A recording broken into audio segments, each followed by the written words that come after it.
जो foreign remittance है उसका अमाउंट बढ़ रहा है। फॉरेन रेमिटेंस मतलब होता है कि जो भी फॉरेन ट्रांजैक्शन हो रहे अकाउंट में, उसका एक अलग से खाता होता है, या जितने पैसे आ रहे या जा रहे, उसका एक सम होता है, ठीक है, टोटल होता है।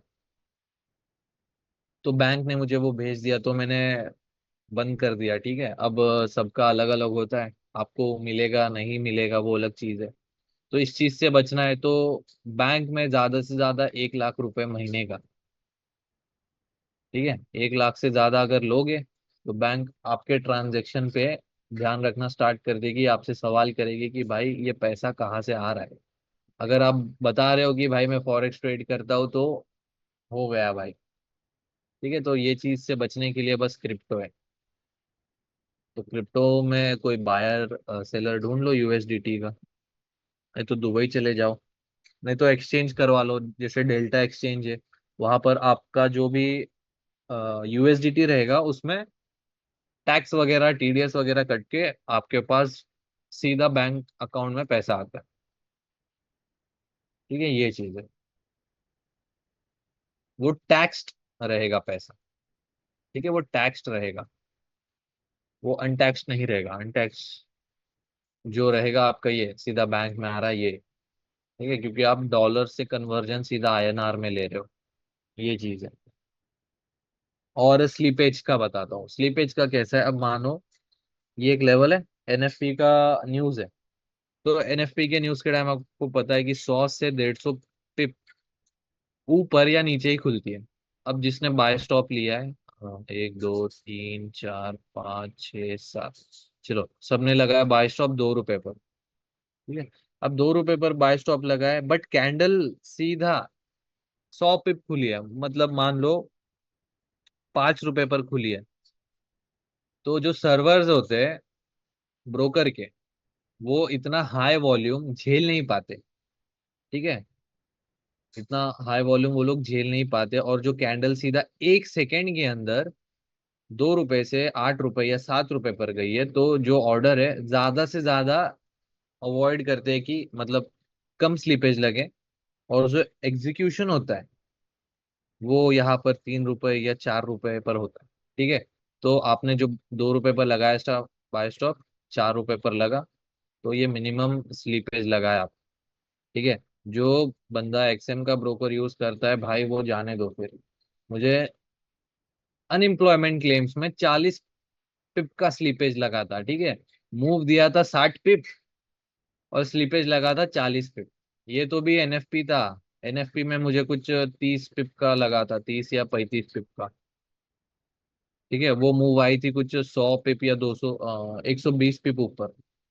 तो स्लीपेज का ये गणित होता है, ठीक है। क्लियर है ये चीज, ब्रोकर से रिलेटेड बताओ।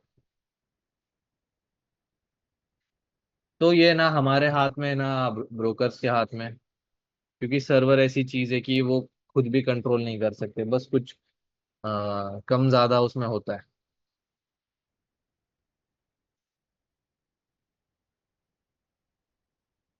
यार 1 लाख आराम से बनाना स्टार्ट कर दोगे।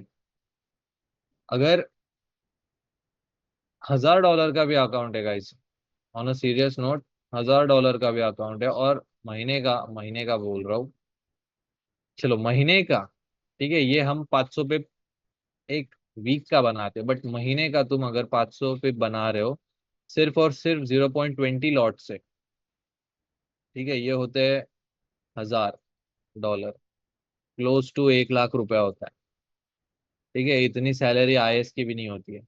आईएएस की सैलरी जो कितनी होती है यार, क्या बोलते हैं उसको, बेसिक, वो कुछ 78,000 या 85,000 समथिंग है।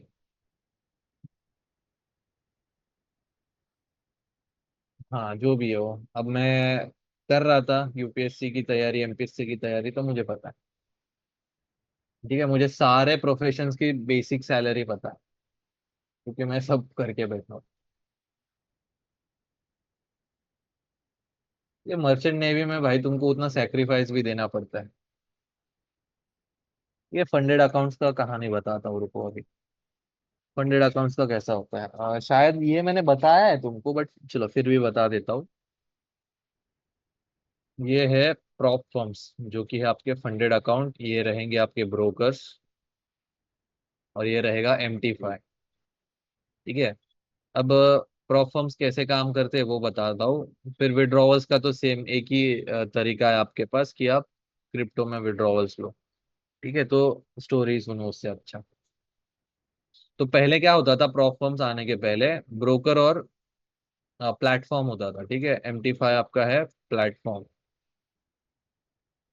तो ब्रोकर क्या करता था भाई, मुझे अपना ब्रोकरेज फर्म स्टार्ट करना है, तो मैं क्या करूंगा, मुझे एक प्लेटफॉर्म तो लगेगा। तो प्लेटफॉर्म MT5 के पास था।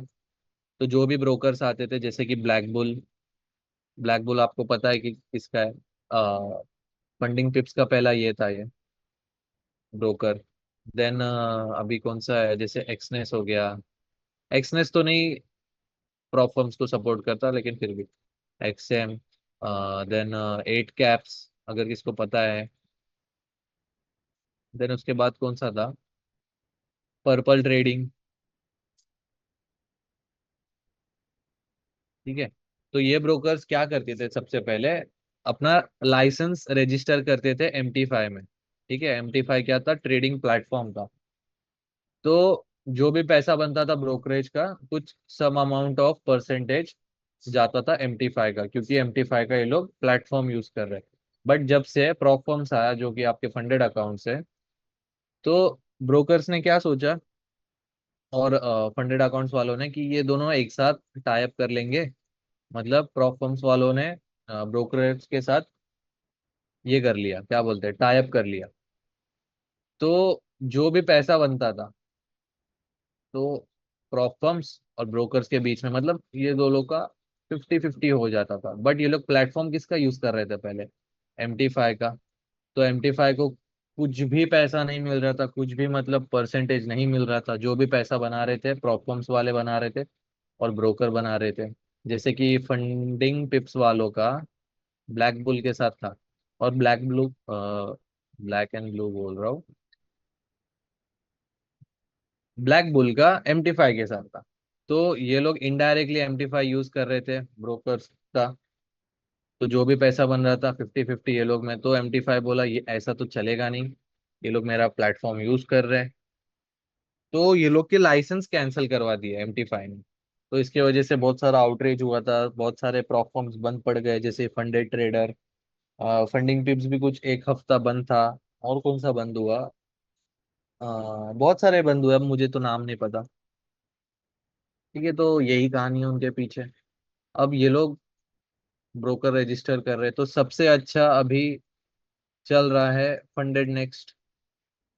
फंडेड नेक्स्ट क्यों नहीं बंद हुआ, क्योंकि फंडेड नेक्स्ट ने खुद का ही सर्वर, सॉरी, ब्रोकर निकाल लिया। ठीक है, इनका खुद का ब्रोकर है। तो चांसेस ज्यादा है कि ये कंपनी डूबेगी नहीं, ना ही आपको स्कैम करेगी।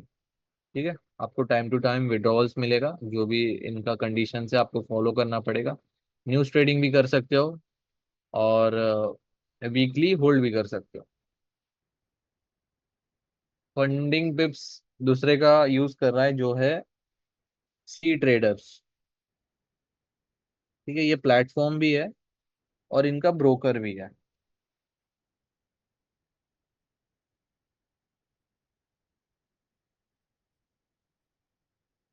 वो नहीं पता यार मुझे, टैक्स और TDS। टैक्स है कुछ 30% फ्लैट, और TDS रहता है आपका 1%।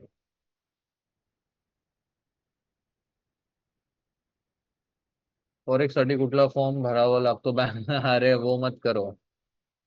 देखो, कोई भी बैंक में जाके ऐसा हल्ला नहीं करेगा, मैं फॉरेक्स ट्रेड करता हूँ, मेरे बैंक में आती है फॉरेन करेंसी।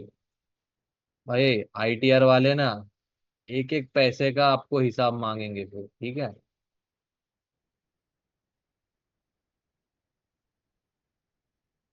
डेल्टा एक्सचेंज से कैसे, अ, ये मुझे भी नहीं पता, आप वीडियो देख सकते हो। यही तो चीज है, इसलिए प्रॉफिट बनाओ, दुबई चले जाओ। या कैरेबियन आइलैंड पे चले जाओ।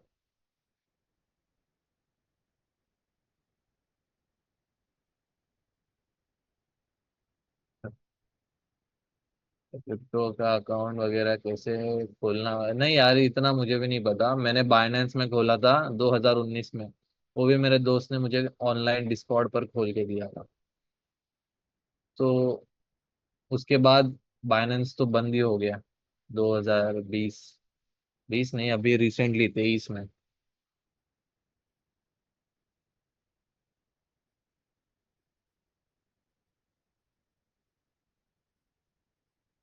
फंडिंग पे देखो श्योरिटी 50-50 है उसका, बट उसका कम्युनिटी अच्छा है फंडिंग पिप्स वालों का। और वो जो बंदा है दुबई बेस्ड ही है, तो सीन नहीं उसमें। हाँ फंडेड नेक्स्ट अच्छा है। वो ट्रेड करे और वो अगर बैंक को डिस्क्लोज करे तो इलीगल नहीं होगा। ये देखो अभी तक फॉरेक्स रेगुलेटेड नहीं है, ठीक है। तो जितना आप ये दिखा सकते हो कि सरकार को मैं फॉरेक्स ट्रेडिंग नहीं करता हूँ, उतना अच्छा है, ठीक है। 5 लाख के ऊपर कुछ अभी ओल्ड और न्यू रेजिम आ गया है टैक्स स्लैब में भी। 5 लाख के ऊपर कुछ टैक्स लगता है, और न्यू रेजिम में 7 लाख के ऊपर लगता है, ठीक है। मैं टैक्स स्टूडेंट हूँ इसलिए मुझे थोड़ा बहुत पता है। मैंने एक सीए में इंटर किया हुआ है, उसके बाद मैंने छोड़ दिया।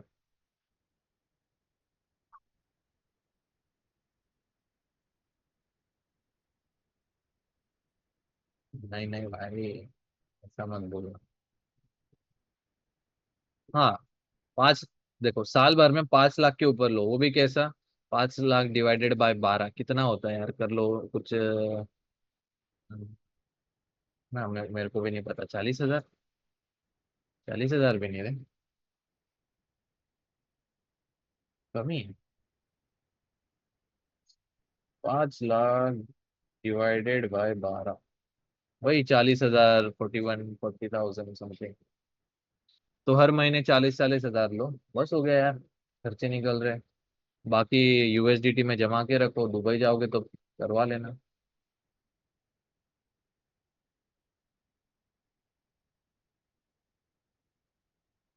डेल्टा एक्सचेंज टैक्स जैसे वाजिर एक्स है ना, अभी तो वो हैक हो गया, कुछ 200 या 300 मिलियन के फंड्स थे उसमें। वाजिर एक्स में कैसा था, तुम डिपॉजिट कर रहे हो तो उसमें भी टैक्स लग, नहीं डिपॉजिट में नहीं लगता है, जब तुम लोग विड्रॉल्स लेते हो तब उसमें टैक्स लग कर आता था। अब बाकी जो चीजें, अगर आप ये देखो 5 लाख के ऊपर जा रहे हो साल का, तो आप टैक्स स्लैब में आ रहे हो। इसके नीचे हो तो आपको चिंता करने की जरूरत नहीं है अभी, ठीक है। उतने सबसे पहले टैक्स स्लैब में आ जाओ।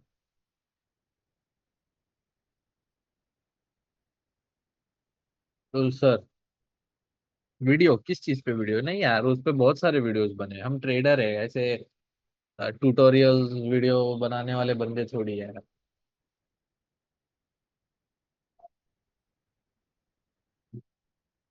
दुबई में क्या है, दुबई में देखो वहां पर ये लीगल है ना क्रिप्टो, तो आप यूएसडीटी लो, बैंक में पैसा लो, सीधा, बस।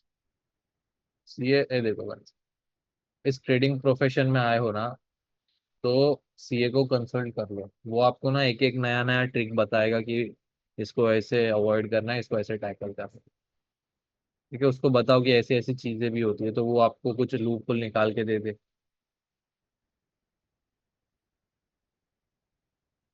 देखो क्या होता है कि जो भी टैक्स भरते टाइम है ना, आपको रिपोर्ट देनी पड़ती है। जैसे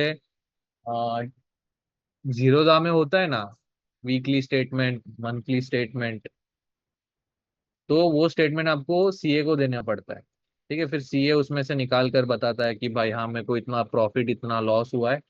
फिर वो सब सेक्शंस होते हैं उसमें, वो जो कैटेगरी आती है उस हिसाब से वो भरता है।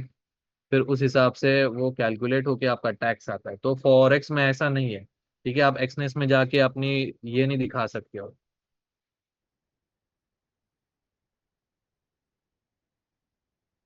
क्रिप्टो वॉलेट कसं खोलूं, क्रिप्टो वॉलेट देखो यार, वीडियोस देख लो डेल्टा एक्सचेंज का।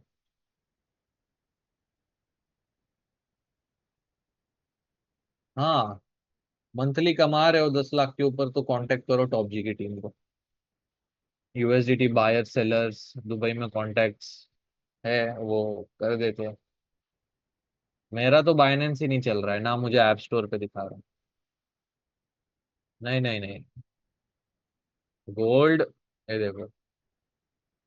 देखो, जो बोल रहे हो ना आपकी, गोल्ड कमोडिटी में आता है, लेकिन जो एक्सएयू, ये कुछ किसी ने मुझे बताया कि ये पीरियोडिक टेबल में एक्सएयू बोलते हैं गोल्ड को।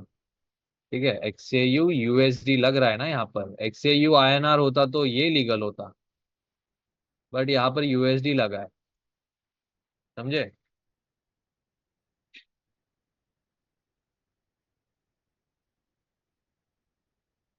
टूरिस्ट वीजा पर नहीं, टूरिस्ट वीजा कुछ आपको महीने भर का रहता है, आपको वो फ्रीलांसर वीजा करना पड़ेगा, जिसका अमाउंट कुछ टोटल सारा कुछ मिला के आ, 2 लाख 35 या 2.5 लाख पकड़ लो।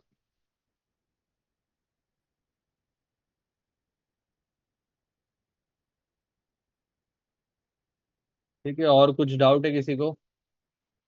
चलो अभी स्ट्रक्चर मार्किंग करते हैं। फ्राइडे का मूव एक्सप्लेन करता हूँ, वो माइक्रोसॉफ्ट का आउटरीच हो गया, वो तो जाने दो। वो तो फंडामेंटल था, वो हमारे हाथ में नहीं था। हमारे हाथ में क्या है कि हमारे लेवल्स है। Through UPI and Exness you can only withdraw through bank transfer, can't withdraw. हाँ, एक और चीज है कि अ,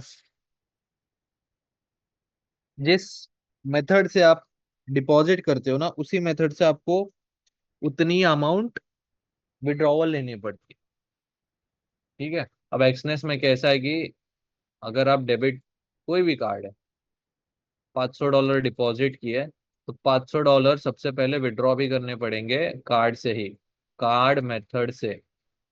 ठीक है, फिर बाकी आप एलिजिबल हो जाओगे दूसरे विड्रॉवल्स मेथड के लिए। ये था कार्ड कंडीशन। जो दूसरा कंडीशन है, अगर आपने यूपीआई से किया है तो बैंक ट्रांसफर से लेना पड़ेगा। ठीक है, क्रिप्टो से नहीं होगा। जब क्रिप्टो से डिपॉजिट करोगे तो ही क्रिप्टो से होगा, ऐसा है।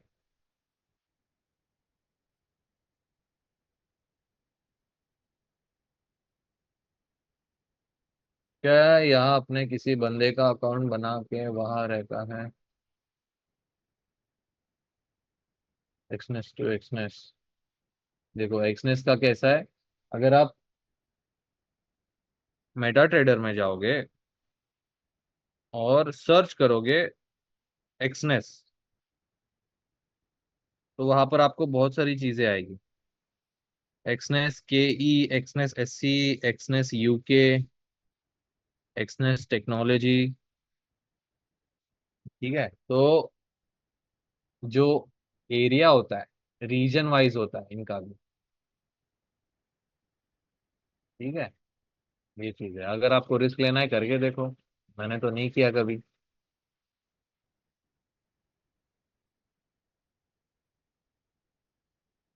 नहीं नहीं, अभी तो बताया मैंने, कार्ड का डिपॉजिट कार्ड से ही, और विड्रॉवल भी डिपॉजिट से ही, अरे सॉरी कार्ड से। और यूपीआई का बैंक ट्रांसफर, और बैंक ट्रांसफर का भी बैंक ट्रांसफर, क्रिप्टो का क्रिप्टो से। ठीक है, डिपॉजिट जिस चीज से करोगे उसी में विड्रॉवल मिलेगा।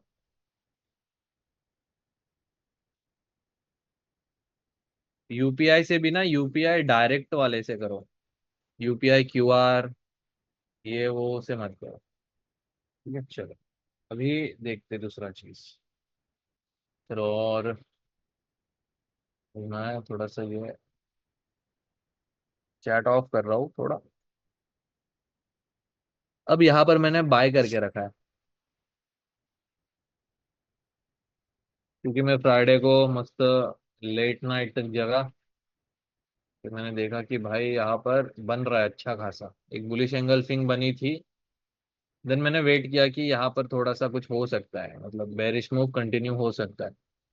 तो ये चीज देखो, ये जो लंबा लंबा विक्स लग रहा था, इसको बोलते हैं हम एग्जॉस्ट।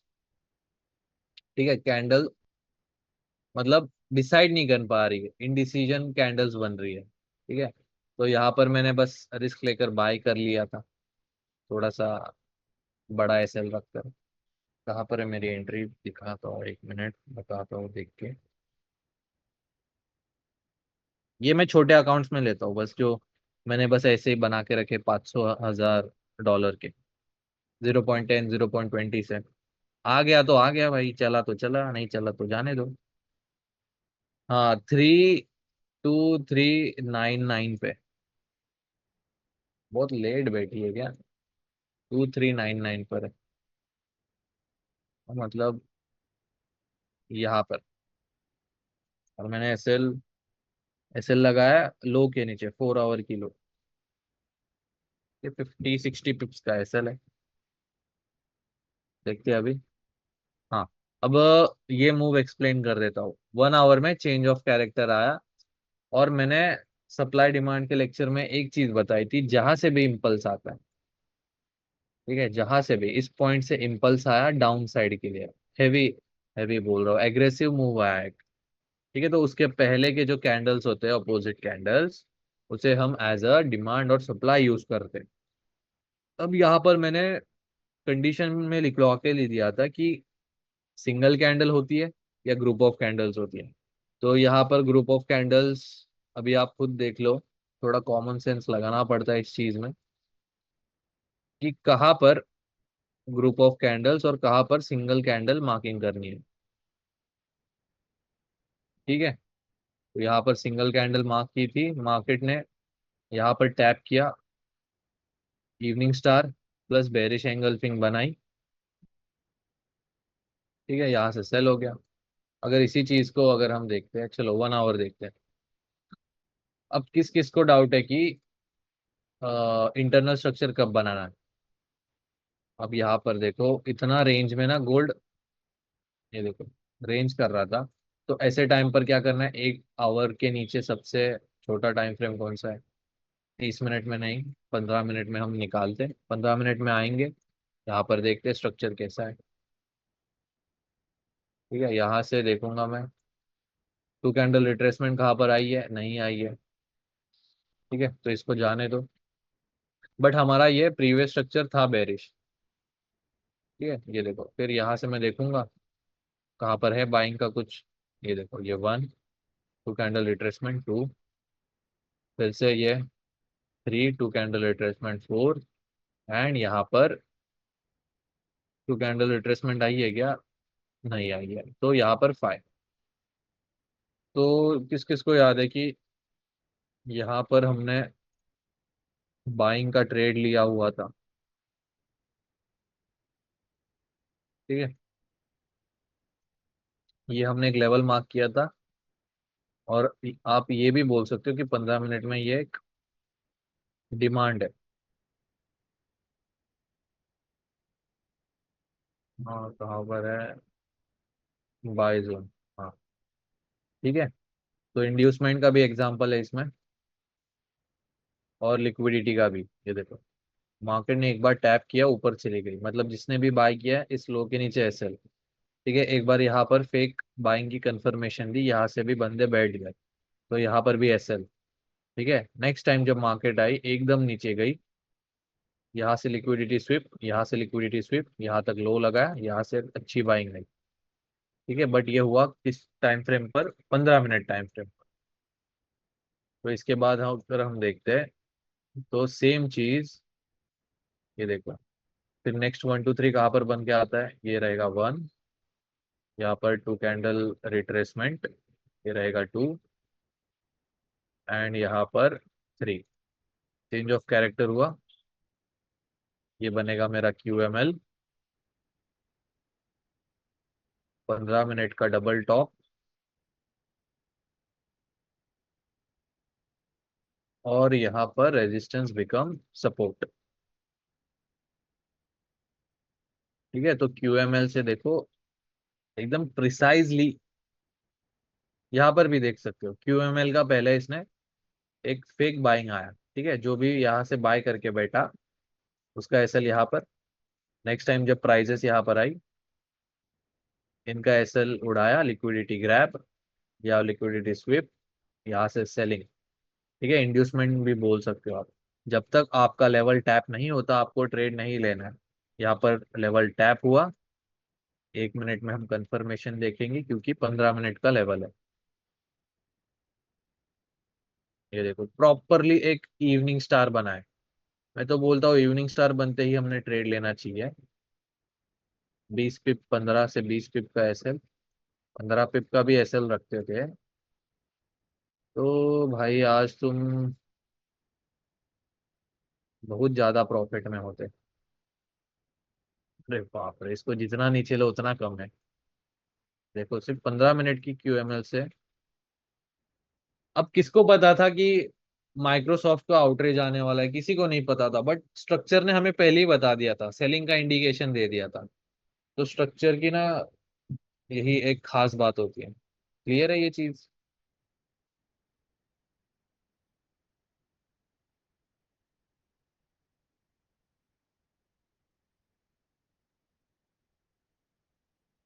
चलो अभी। हाँ ये रात को प्ले हुआ था।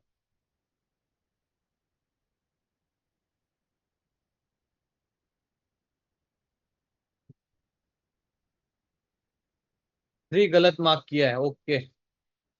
मैं गलत हूँ, बट मेरी लेवल्स प्ले हो गई, वो मैटर करता है। ठीक है, ये मैटर नहीं करता। देखो गाइस, ट्रेडिंग कंपटीशन नहीं है।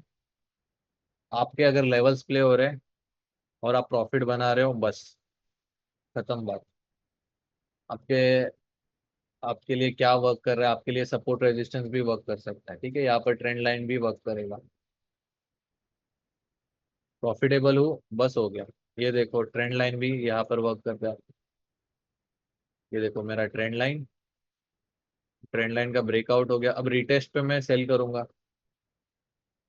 तो ये ट्रेंड लाइन को अच्छे से बना दूं। ये देखो यहाँ पर मैंने रिटेस्ट पर ले लिया सेल, इस हाई के ऊपर है सेल। ये देखो ट्रेंड लाइन भी वर्क कर रहा है। ये चीज है इजी।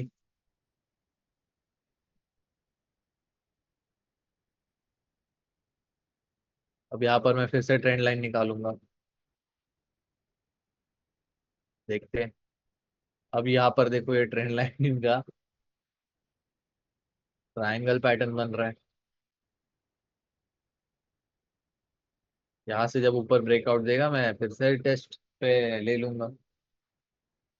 देखो गाइज, अगर आपको डेली बायस निकालने को तकलीफ आ रही है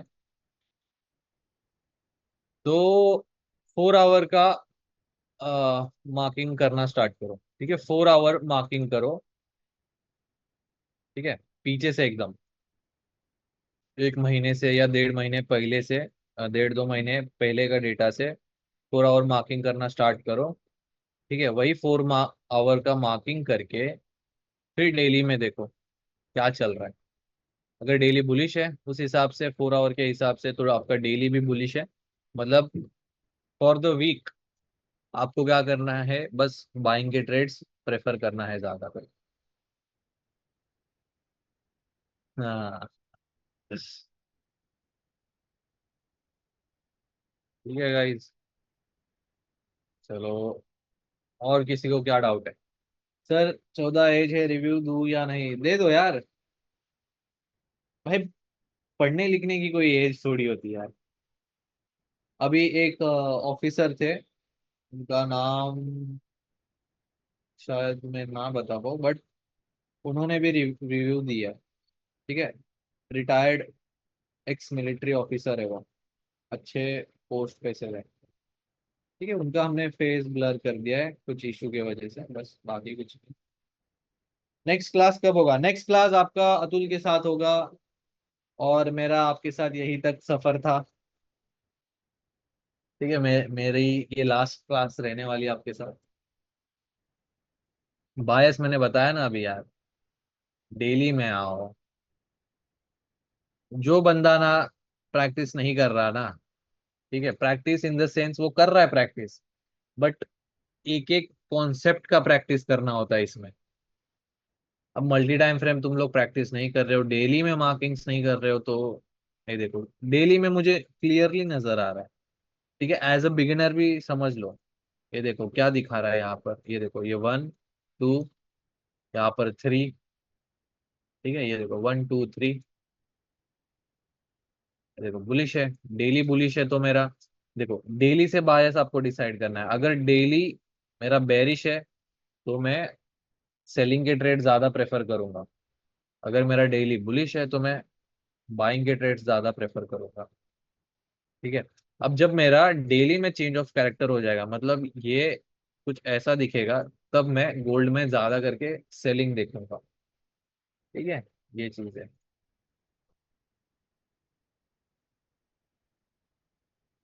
बाकी कुछ नहीं यार, बस ट्रेडिंग को जितना सिंपल रख सकते हो उतना सिंपल रखो। ये मेरी एडवाइस रहेगी। जितना सिंपल रखोगे उतना अच्छा है। ठीक है। और बहुत सारे बंदे लोग का ये मैसेज भी आया कि आपने वो टॉप विक बॉटम विक का कंसेप्ट नहीं समझा। गाइज अगर वो कंसेप्ट समझ लिया ना, फिर मैं बोलूंगा 20 से 30 पिप के ऊपर ज्यादा आप प्रॉफिट में नहीं रह पाओगे। ठीक है, इतना प्रॉफिट भी दिखेगा ना, एक एक कैंडल का साइकोलॉजी अगर समझने जाओगे ना, तो हो गया भाई। ये हमारे साथ हुआ, इसलिए आपके साथ ना हो, हमने नहीं डाला हुआ ये चीज। फेस, फेस, कैमरा तो नहीं है यार मेरे पास, बैटरी नहीं है। कैमरा है, बैटरी नहीं है। वो डमी बैटरी नहीं है मेरे पास। पुरानी स्ट्रीम्स देखो, लैपटॉप के फेस वेब कैम से मैंने स्ट्रीम की है, वहां पर देख सकते हो। वो बुक पढ़ के मुझे सेम इशू हो रहा रही है। कौन सी बुक? अगला लेक्चर में क्या होगा? अगला लेक्चर में आपका साइकोलॉजी और न्यूज ट्रेडिंग ब्रैकेट फंडामेंटल्स, बस यही है। वलसाद बुलाएंगे तो आप आओगे? वलसाद, वलसाद किधर है मुझे नहीं पता यार। करेंगे यार, मीटअप करेंगे, फॉर श्योर करेंगे। इंस्टा आईडी तो